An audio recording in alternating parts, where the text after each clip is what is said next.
नमस्कार मित्रांनो, तर मालिकेच्या 31 जानेवारीच्या भागात आपल्याला असं बघायला मिळतंय की पुष्पाला खजिन्याची चावी म्हणजेच लिंगोबा सापडतो आणि पुष्पा धावत आतमध्ये येते. ती तुळजाला म्हणते, तुळजा, मला तुला काहीतरी सांगायचे, खूप महत्त्वाचं आहे आणि मी मगाशी तसं का वागले तेही तुला सांगायचे. तुळजा म्हणते, मला तुमचं काहीच ऐकून घ्यायचं नाही, माझा तुमच्यावरती अजिबात विश्वास नाहीये. पुष्पा खूप विनवण्या करते आणि तुळजाला थांबायला सांगते, पण तुळजा काही थांबत नाही, ती निघून जाते.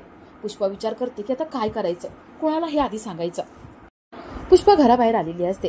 ती डॅडींना भेटते आणि तिथून पळ काढत असते. ती स्वतःच्या नवऱ्याला फोन लावते. ती बाजीला म्हणते, तुम्ही बरे आहात ना. बाजी स्वतःला सोडवून घेतो आणि तो म्हणतो, पुष्पा, मी सुटलोय, मी तुझ्याकडे येतोय, तुला जे करायचं ते कर. पुष्पा म्हणते, आता मी जाते आणि सूर्याला सगळं सांगून टाकते आणि जालिंदरचं भांडं सुद्धा फोडते. पुष्पा हे सगळं बोलते आणि समोरून डॅडी पुन्हा तिथे येतात.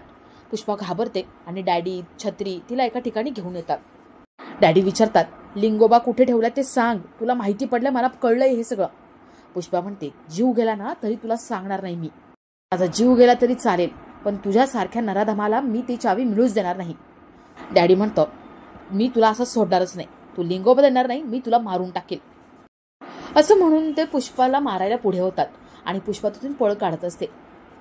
ती मागे बघून पुढे धावत असते आणि समोर भिंत नाहीये हे ती पाहतच नाही, त्यामुळे ती वरून खाली पडते. पुष्पा खाली पडते आणि तिथेच मरण पावते. डॅडी हे सगळं बघत असतात. डॅडी छत्री यांना धक्का बसलेला असतो. लिंगोबा खजिन्याची चावी कुठे ठेवली हे फक्त पुष्पाला माहितीये आणि आता पुष्पा पण मेली म्हणून डॅडींना एकदम धक्का बसतो. तर दुसऱ्या दिवशी सगळे उठलेले असतात आणि पुष्पाला बघत असतात. घरात पुष्पा कुठेच नसते. तुळजा सूर्याला म्हणते, पुष्पा काकी घरात कुठेच नाहीये, मी घरभर सगळीकडे शोधलं. सूर्या विचार करतो की पुष्पा गेली तरी कुठे असेल.